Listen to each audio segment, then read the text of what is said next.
Hello and welcome to achievers hive dear learners of IGNOU MS psychology MA PC first year के students के लिए second paper life span psychology के important topics के बारे में हम बात करेंगे। लेकिन टॉपिक से ज़्यादा इंपॉर्टेंट आज आपको ये बताना मेरे लिए ज़रूरी है कि आपको ये क्वेश्चन पेपर अटेम्प्ट कैसे करना है, क्योंकि इस पेपर में अभी आप देख रहे हैं कि हम पीवाईक्यूज़ आपको प्रोवाइड करा रहे हैं जिसमें हर टॉपिक के सामने उसकी फ्रीक्वेंसी आपको दिख रही है कि कितने नंबर ऑफ टाइम्स वो आया है। लेकिन इस पेपर में अगर हम बात करें तो फ्रीक्वेंसी से ज़्यादा कुछ और चीज़ें मैटर करती हैं जो कि इस वीडियो में मैं आपको बताने वाली हूँ। बहुत ध्यान से सुनिएगा, अगर नोट करना चाहते हैं तो नोट भी कर सकते हैं। सबसे पहले तो मैं स्क्रीन की तरफ आपको ले आती हूँ जहाँ पर कुछ टॉपिक्स भी लिखे हैं, क्योंकि रेफरेंस भी उन्हीं का दूंगी, तभी आपको समझ में भी आएंगी चीज़ें। तो ये कुछ पीवाईक्यूज़ हैं जो आपको दिख रहे हैं, काफ़ी बार पूछे गए हैं। यहाँ पे नो डाउट फ्रीक्वेंसी भी काफ़ी ज़्यादा है, लेकिन मैं फिर भी एक चीज़ मेंशन कर रही हूँ कि फ्रीक्वेंसी से ज़्यादा मैटर ये करता है इस पेपर में कि ये जो पेपर है वो डिफरेंट स्टेजेस के बारे में है। कुछ चीज़ों की अगर हम बात करें, जैसे फर्स्ट टॉपिक आपको दिख रहा है थ्योरी है, फिफ्थ और सिक्स टॉपिक आपको दिख रहे हैं। फिफ्थ टॉपिक में ही आइडेंटिटी क्राइसिस हो गया, मार्कियाज आइडेंटिटी स्टेटसेस हो गया। टेंथ टॉपिक आपको दिख रहा है, नाइन्थ टॉपिक आपको दिख रहा है। ये कुछ ऐसे स्पेसिफिक टॉपिक हैं जो रिपीट हो सकते हैं, लेकिन इसके अलावा एक बड़ा पोर्शन, लगभग 60% टॉपिक जो है वो कवर होते हैं स्टेजेस में से, यानी इन्फेंसी की स्टेज, उसके बाद old age, adulthood, middle adulthood, childhood, school age के नाम से भी जो है वो बिगनिंग की एज को कवर कर लिया जाता है, चाइल्डहुड एज को, मिडिल अडल्टहुड, अर्ली अडल्टहुड। तो आपको ये समझना है कि आपको इन सभी स्टेजेस के कुछ स्पेसिफिक पैरामीटर्स को ध्यान में रखना है जिन पर क्वेश्चन ज़्यादा बनते हैं। मतलब हर एक स्टेज में कुछ स्पेसिफिक चीज़ें होती हैं। जैसे अगर हम छोटे बच्चों की बात करें, यानी इन्फेंट्स की बात करें, तो उनका जो फिज़िकल डेवलपमेंट होता है वो एक इम्पॉर्टेंट चीज़ होती है। वो फिज़िकल डेवलपमेंट जो होता है उनका जिस तरह से होता है वो थ्रू आउट लाइफ बाकी के साथ नहीं होता है, राइट। इसी तरीके से उनका जो मोटर डेवलपमेंट होता है, इन्फेंट्स की अगर हम बात करें, उनका जो मोटर डेवलपमेंट होता है वो बहुत मैटर करता है।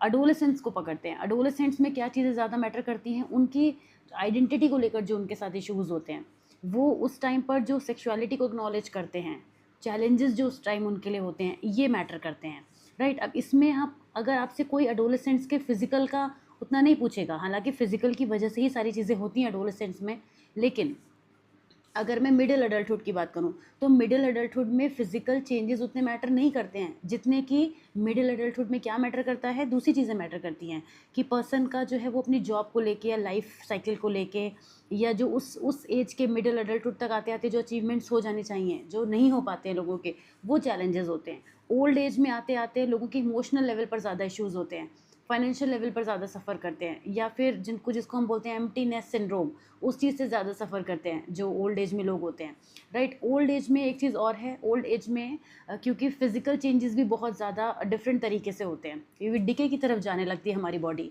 तो आपको जो मैं समझाने की यहाँ पे कोशिश कर रही हूँ ना, एक पूरे पेपर की समरी दे रही हूँ एक तरीके से, आपको ये ध्यान रखना है कि कुछ कुछ चेंजेस ऐसे हैं, जैसे कॉग्निटिव चेंजेस हो गए, इमोशनल हो गए, साइको सोशल हो गए, ये किसी भी स्टेज के लिए पूछे जा सकते हैं। लेकिन इसके अलावा अगर हम बात करें मोटर डेवलपमेंट की तो वो इन्फेंट्स में मैटर करता है। कॉग्निटिव चेंजेस जो हैं वो अडल्टहुड में ज़्यादा मैटर करते हैं, राइट। फिजिकल और लैंग्वेज डेवलपमेंट जो होता है वो इन्फेंट्स में ज़्यादा मैटर करता है, चाइल्डहुड में मैटर करता है। इसी तरीके से एजिंग इश्यूज़ जो हैं वो ओल्ड एज में मैटर करते हैं।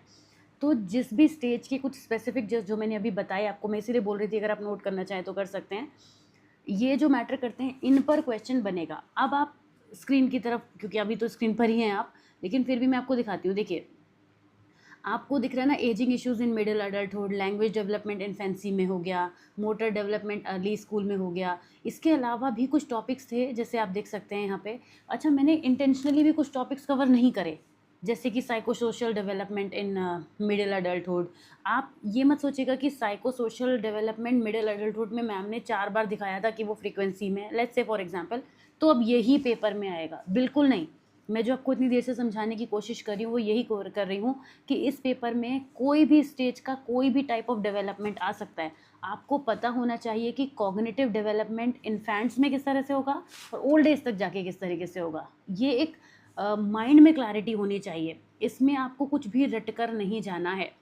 और जो इसके अलावा टॉपिक्स हैं, जैसे सीजन्स ऑफ लाइफ थ्योरी हो गई, या फिर हम पिक कर सकते हैं फैमिली लाइफ अप्रोच साइकिल हो गई, राइट। और जो मैंने अभी बताए थे आपको, प्याजे की थ्योरी हो गई, मार्केज आइडेंटिटी स्टेटसेस हो गया, ये इस तरीके के टॉपिक। पियाजे एंड कोलबर्ग का जो मॉरल डेवलपमेंट पर उन्होंने टॉपिक दिए हैं, ये फिक्स्ड टॉपिक हैं।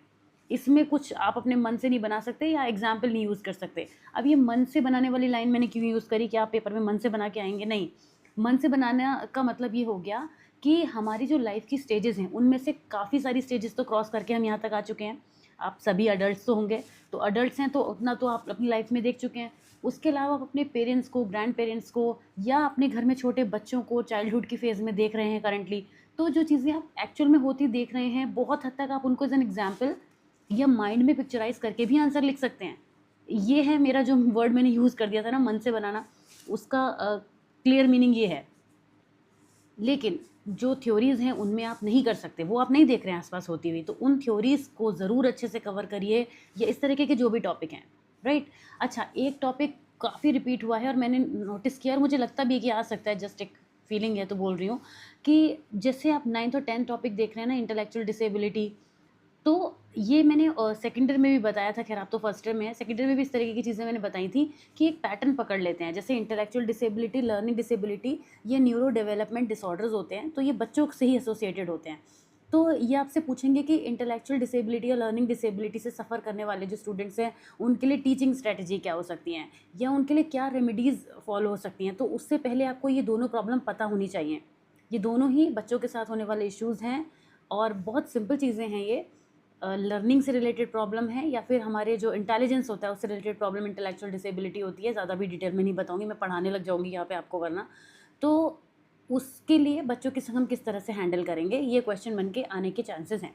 बहुत सिंपल है ये, और ये काफ़ी पूछा गया है। दोनों को अगर हम देखें तो ये अबाउट प्रीवियस 10+ ईयर्स में 6-7 टाइम्स टोटल हो गया है, तो उतना आपको प्रिपेयर करना है, ठीक है। बाकी लाइफ स्पैन डेवलपमेंट एक कॉमन टॉपिक है, क्या होता है उसकी कैरेक्टरिस्टिक्स या उससे रिलेटेड कुछ ना कुछ पूछा जा सकता है।